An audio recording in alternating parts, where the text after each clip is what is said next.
ನಮಸ್ಕಾರ. ಈ ಒಂದು ಪತ್ರಿಕಾಗೋಷ್ಠಿಗೆ ನಮ್ಮ ಮಾಧ್ಯಮ ಮಿತ್ರರಿಗೆ ನಾನು ಸ್ವಾಗತವನ್ನು ಕೋರುತ್ತಾ, ಇಲ್ಲಿಯವರೆಗೆ SIRಗೆ ಸಂಬಂಧಿಸಿದಂತೆ ಏನು ಪ್ರಗತಿಯಾಗಿದೆ, ನಮ್ಮ ಮುಂದಿನ ದಿನಮಾನಗಳಲ್ಲಿ ಯಾವ ಥರ ನಾವು ಕೆಲಸ ಮಾಡ್ತೀವಿ ಅನ್ನೋದನ್ನು ತಮ್ಮೆಲ್ಲರೂ ನಾನು ಹೇಳೋಕ್ಕೆ ಇಷ್ಟಪಡ್ತೀನಿ.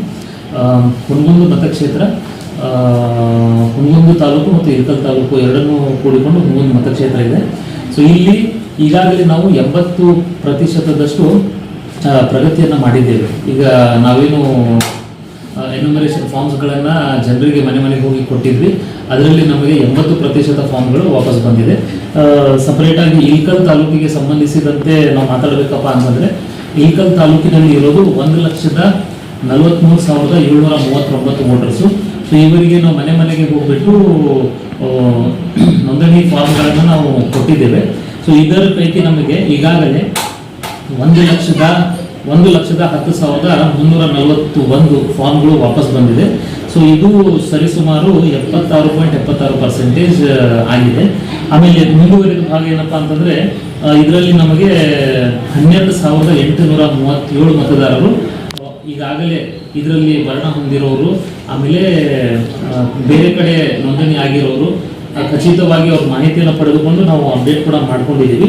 ಇಲ್ಲಿ ಗಮನಿಸುವಂಥ ಅಂಶ ಏನಪ್ಪ ಅಂತಂದರೆ, ನಮಗೆ ಇನ್ನು ಇಳಕಲ್ ತಾಲೂಕಿನಲ್ಲಿ ಟೋಟಲ್ ಮತಕ್ಷೇತ್ರದಲ್ಲ, ಬರೀ ಇಳಕಲ್ ತಾಲೂಕಿಗೆ ಸಂಬಂಧಿಸಿದಂತೆ ಇನ್ನೂ 20,561 ಫಾರ್ಮ್ಸ್ಗಳು ಮರಳಿ ವಾಪಸ್ ಬರೋದಿದೆ.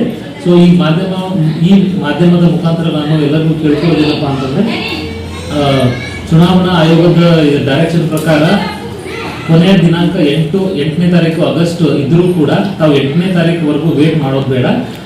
ಫಾರ್ಮ್ ಫಿಲ್ ಮಾಡಿದ ನಂತರ ನಮ್ಮ BLOಗಳಿಗೆ ತಾವು ಇಂಟಿಮೇಷನ್ ಮಾಡಿದ್ರೆ ನಾವು ಬಂದು ಕಲೆಕ್ಟ್ ಮಾಡಿಕೊಂಡು ಅದನ್ನು ಅಪ್ಡೇಟ್ ಮಾಡ್ಕೋತೀವಿ. ಕೊನೆಯ ಗಳಿಗೆವರೆಗೂ ಯಾರು ವೇಟ್ ಮಾಡೋಕ್ಕೆ ಹೋಗಬೇಡಿ. ದಯವಿಟ್ಟು ತಮ್ಮಲ್ಲಿ ಇರುವಂಥ ಮತದಾರರ ನೋಂದಣಿ ಫಾರ್ಮ್ಗಳನ್ನು ಮರಳಿ ವಾಪಸ್ ನಿಮ್ಮ BLOಗಳಿಗೆ ಕೊಟ್ಟರೆ ಮತದಾರರ ಪಟ್ಟಿಯಲ್ಲಿ ತಮ್ಮ ಹೆಸರು ಅಪ್ಡೇಟ್ ಆಗುತ್ತದೆ ಅಂತ ನಾನು ತಮ್ಮೆಲ್ಲರಿಗೂ ಕೇಳ್ಕೊತೀನಿ. ಧನ್ಯವಾದಗಳು. ಇನ್ನೊಂದೇನಪ್ಪ ಅಂತಂದರೆ, ಇದರಲ್ಲಿ 20,561ಗಳ ಪೈಕಿ ನಮಗೆ ಇಳಕಲ್ ನಗರ ಭಾಗದಲ್ಲಿ ಇನ್ನೂ 11,776.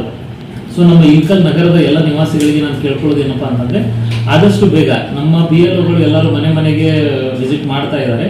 ನೀವು ತುಂಬಿರುವಂಥ ಫಾರ್ಮ್ಗಳನ್ನು ನಮ್ಮ BLOಗಳಿಗೆ ಕೊಟ್ಬಿಡಿ. ಕೊನೆಯ ದಿನಾಂಕದವರೆಗೆ ವೇಟ್ ಮಾಡೋದು ಬೇಡ.